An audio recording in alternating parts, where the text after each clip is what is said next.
अफगानिस्तान के मज़ार शरीफ से आज हम आपको एक ऐसे अफगानी नागरिक से मिलवाने जा रहे हैं जो तालिबान के खौफ से काफी डरा हुआ है, जिसकी आंखों के सामने तालिबानी अपने जुल्म बरपा रहे हैं। हम सुरक्षा कारणों से इनका नाम आपको नहीं बता पाएंगे। इस अफगानी नागरिक से एक्सक्लूसिव बातचीत की है हमारे संवाददाता अभिनव गोयल ने।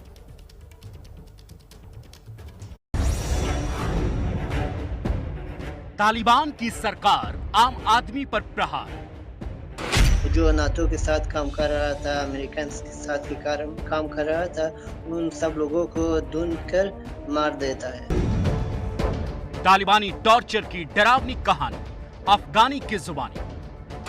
वो लोग मस्जिद से बोल दिया है कि आप लोग जो कितने घर, कौन सी घर पे कितना लड़की ने क्या कर रहे हैं, क्या नहीं कर रहे, उसका लिस्ट हमें दे दे।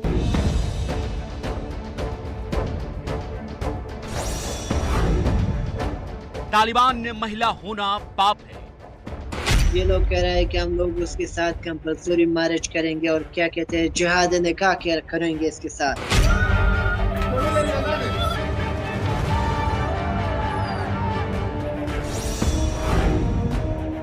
यूं ही नहीं, तालिबानी शासन को सबसे क्रूर कहते हैं।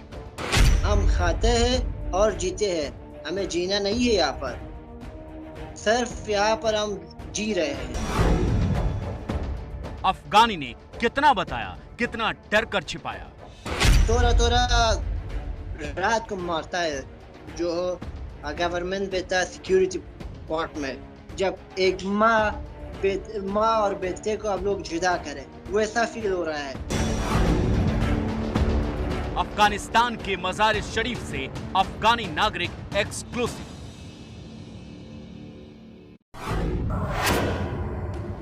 ये कहा जा रहा है कि तालिबान के पास एक लिस्ट है जिसमें तालिबान को पता है कि किस व्यक्ति ने अफगानिस्तान के अमेरिका के साथ काम किया है, तो वो सीधा उनके घर जा रहा है।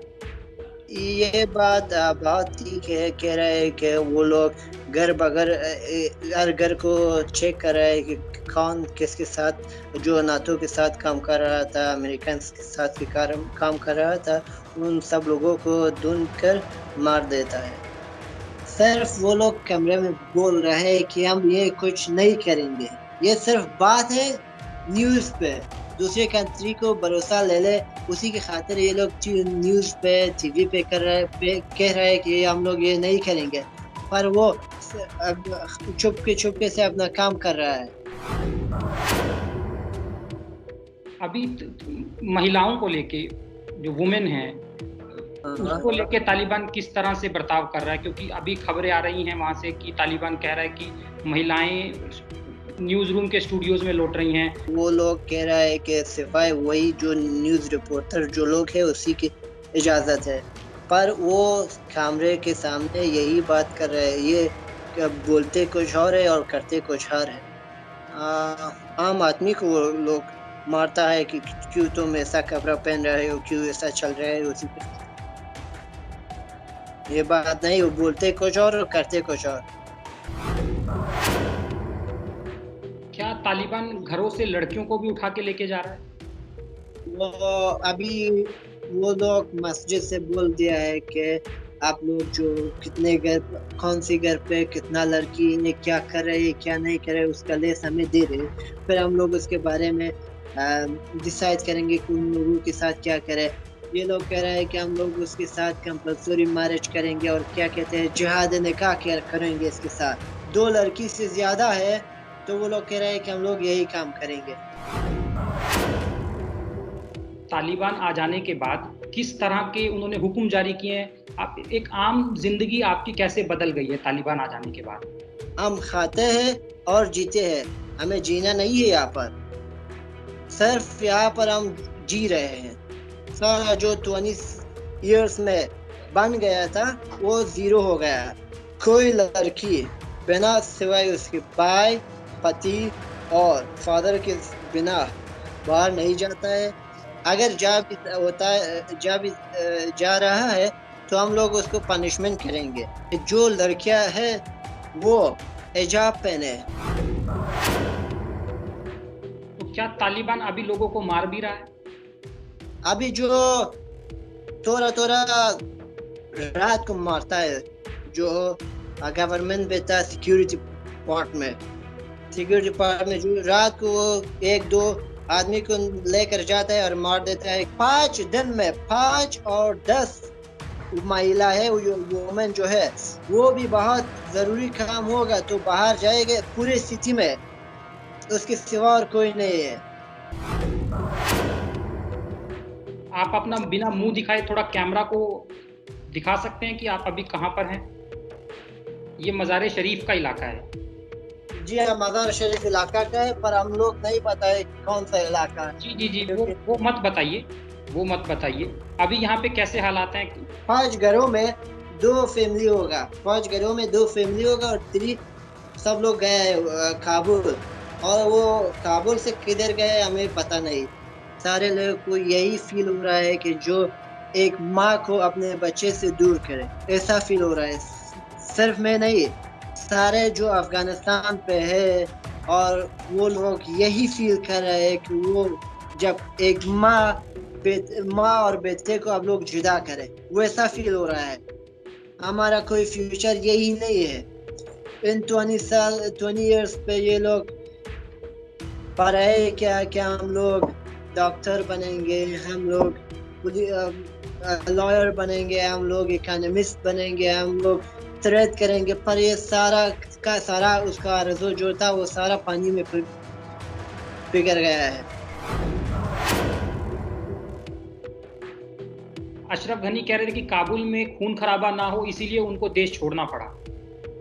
अगर ये सारे के सारे तालिबान 1 लाख से ज्यादा नहीं होगा, पर हमारा जो आर्मी था 3 लाख का था, 3 लाख का, वो सारे गन्स पे उसके हमारे आर्मी के पास था। सारे गन्स, कार्स जो बुलेट प्रूफ था, सारे कार्स था। वो तालिब बाइक से आया रहे, कह रहे कि हम लोग यहाँ पर खून खराबा करेंगे, नहीं। उसके पास हेलीकॉप्टर था नहीं था, हमारे पास सारा के सारा हेलीकॉप्टर था, प्लेन था जो बम डाल देता था।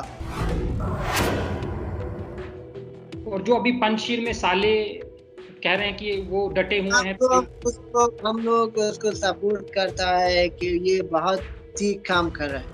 ऐसा हमारा थोड़ा उम्मीद है वही पर है, पंजशीर पे जो अमरुल्लाह सालेह है और अहमद मसूद सन ऑफ अहमद शो मसूद, वही हमारा उम्मीद है। अगर वो लोग कुछ करे, अगर नहीं करे तो हमारा जीना क्या मरना क्या, किसी को क्या पता और किसी को क्या खैर।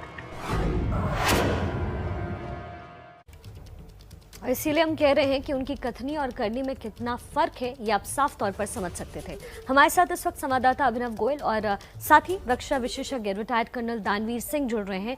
सबसे पहले अभिनव, आपका रुख करना चाहेंगे। ये पूरी रिपोर्ट हमने देखी, ऐसा लग रहा है कि कहानी जितनी नज़र आ रही है उससे ज़्यादा बड़ी है। किस तरह का डर आपने महसूस किया जब आपने उनसे बातचीत की, और क्या ऐसा लगता है कि परिस्थिति में कोई बदलाव आएगा? शिखा, मेरी उनसे जब बात हुई, मेरी लगातार कई दिनों से काबुल और मज़ार शरीफ में जो स्थानीय लोग हैं उनसे बात हो रही है। अभी वहाँ पर डर का माहौल है, वो लोग घरों में छिपे हुए हैं।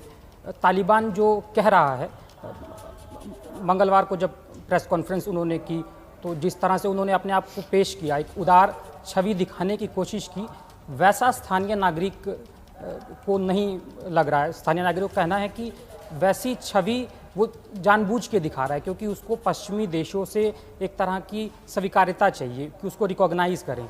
अगर आप ग्राउंड रियलिटी देखेंगे तो तालिबान अभी भी मस्जिदों से फतवे जारी कर रहा है कि किस घर में कितनी लड़कियां हैं, उनकी लिस्ट हमको दीजिए। 2 से ज़्यादा अगर लड़कियां हैं तो उनके साथ हमारे जो लड़ाके हैं तालिबान के वो शादी करेंगे।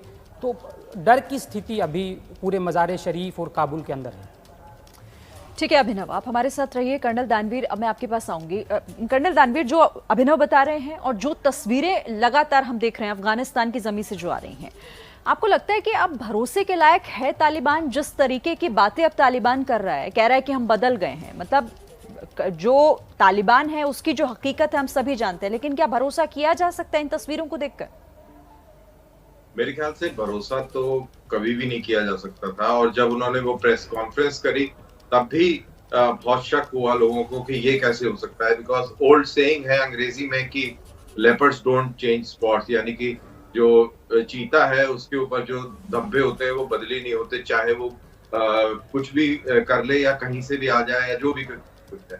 तो ये पुरानी अंग्रेजी की कहावत है और वो बिल्कुल दुरुस्त है कि तालिबान अपना तरीका कैसे बदली कर सकते हैं, क्योंकि वो तरीका एक है और वो जो तरीका है वो हम सबको मालूम है। तो बिल्कुल भी भरोसा नहीं किया जा सकता और आम लोगों की जो स्थिति है वो बिल्कुल बहुत ही गमगीन है। और जैसा कि आपके साथी बता रहे थे कि वहां पर कैसे औरतों की, लड़कियों की लिस्ट मांगी जा रही है, ये कितना खौफनाक है। अंदाजा लगाइए कि एक पिता के लिए, एक भाई के लिए ये कैसी स्थिति होगी कि जो जिसके अंदर मस्जिदों से नारे लग रहे हैं और लिस्ट मांगी जा रही है लड़कियों की। I mean it is incomprehensible. ये समझ नहीं आता कि ये कैसे हो रहा होगा ये सब, और उन बेचारों का क्या हाल होगा, ये सोचने से भी डर लगता है। जी कर्नल दानवीर, एनएचआरसी की बैठक भी हाल में हुई है, क्या ऐसा लगता है कि कुछ काम अफगानिस्तानियों के लिए किया जाएगा? क्या कुछ मेजर डिसीजंस वो ले सकते हैं इस मामले में, ऐसा लग रहा है? हाँ देखिए, वो डिसीजन ले लें और कुछ कार्रवाई कर लें, वो बात है, लेकिन क्या कर सकते हैं ये भी देखिए। अभी सिचुएशन ऐसी है कि वो कुछ खास ज्यादा कर नहीं सकते, बजाय कि सिमेंटिक्स के या बगैर कोई ऐसी चीज नहीं कर सकते जिससे कि कुछ इम्प्लीमेंट हो सके वहां पर जमीन पर और बदलाव आ सके। आप सैद्धांतिक तौर पर चीजें जरूर अनाउंस कर देंगे और ये सब बातें जरूर कर सकते हैं, लेकिन उसका डिफरेंस ग्राउंड पे नहीं ला सकते, बिकॉज इसके अंदर बहुत हार्डकोर जियोपॉलिटिक्स इन्वॉल्व है। ये कोई नॉर्मल स्थिति नहीं है, ये कोई नॉर्मल मुल्क नहीं है, और ये जियोपॉलिटिकल जो जद्दोजहद है ये इस समय चल रही है और बहुत ही डिफरेंट इसके डायनेमिक्स हैं। तभी हमारे जो विदेश मंत्री हैं वो बार बार ये कह रहे हैं कि सिचुएशन बड़ी क्रिटिकल है और हम बड़ी ध्यान से और इस पूरी सिचुएशन को मॉनिटर कर रहे हैं। उसका कारण ये है कि बहुत ही फ्लूइड है। अभी आपने देखा कि नदर्न अलायंस वाले, आई मीन ये अमरुल्लाह साले वाले कैसे नजदीक होते जा रहे हैं, कैसे वो टेरिटरीज गेन करते जा रहे हैं। तो ये पूरे डायनेमिक्स जो आज है वो शायद कल ना हो, जो कल हो वो परसों ना हो। तो यूएनएचआरसी की जो बैठक जिसकी आप बात कर रही हैं वो सब ठीक है, लेकिन मेरे को ज्यादा ऐसा कुछ नहीं लगता कि उससे ग्राउंड पे कुछ एकदम से फर्क पड़ेगा। और देखिए इसीलिए सब वेट एंड वॉच की ही स्थिति में है। लेकिन अभिनव, आप बात भी कर रहे थे अफगानिस्तानियों से कि किस तरह के हालात हैं। सबसे ज्यादा जो एक खौफजदा तस्वीर हम देख रहे हैं तालिबानी राज में, इससे पहले भी जब हमने 90 के दशक में देखा, वहां पर महिलाओं की स्थिति बहुत बुरी है। तालिबान ये भरोसा दिलाने की कोशिश करता है कि महिलाओं की स्थिति सुधरेगी, लेकिन अगर लिस्ट मांगी जाती है, पूछा जाता है कि इस घर में कितनी महिलाएं हैं, तो फिर इसका मतलब क्या हुआ? शिरीन, तालिबान के जो खौफ है वो सिर्फ अफ़गानिस्तान में नहीं है। हमने एक दिन पहले दिल्ली में जो परिवार, अफ़गानी परिवार रह रहे हैं, उनके भाई अब्दुल अभी काबुल में हैं, वो छिपे हुए हैं। फिरोज़ान से मेरी लगातार बात हो रही है, वो 2017 में भारत आई, उसकी बहन लाइलमा अभी काबुल में हैं। तो वो इतनी डरी हुई है, मैं उनसे मिला, वो पिछले 2 दिन से रो रही हैं कि मैं किस तरह से अपनी बहन को बचा लूँ। उसकी उम्र 19 साल है। उनको सबसे ज़्यादा खतरा यही है कि उस लड़की का क्या होगा, तालिबान आ गया तो। सब लोग घरों में छिपे हुए हैं। लड़कियों को लेके जो परिवार में डर है वो सबसे बड़ा डर है। शिरीन जी अभिनव, बहुत बहुत शुक्रिया इस तमाम जानकारी के लिए। और जो रिपोर्ट आपने दिखाई उससे साफ तौर पर ये समझ आ रहा है शिरीन कि जो वो कहते हैं और करते हैं कितना फर्क है। और कर्नल दानवीर सिंह, आपका भी बहुत बहुत शुक्रिया एबीपी न्यूज़ के साथ जुड़ने के लिए।